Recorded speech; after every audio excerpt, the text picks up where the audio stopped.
For today's video guys, punas-punas kunwari ako sa unit ko. Tatanggalin lang natin yung mga alikabok sa windshield. Kunting punas lang kasi sabi nila pag punasan daw ng maigi baka lagnatin yung unit natin, masira. Yan o, kunwari lang yan. Para, sasayaw pa yan o, tingnan mo. Ice cream yummy, di ba? Yes, punas-punas kunwari para hindi tayo hambalos ng amo natin. Yan o, punas-punas para sabihin masipag.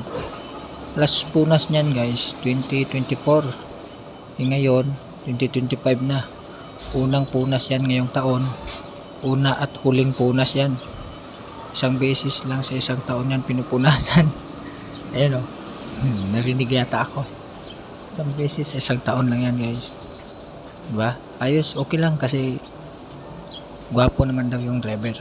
Okay lang madumi yung sasakyan basta yung driver gwapo. Di ba?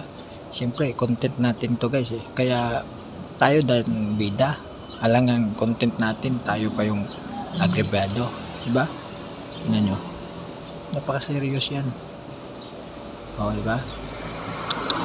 Oh, pugi daw siya. Ay nako.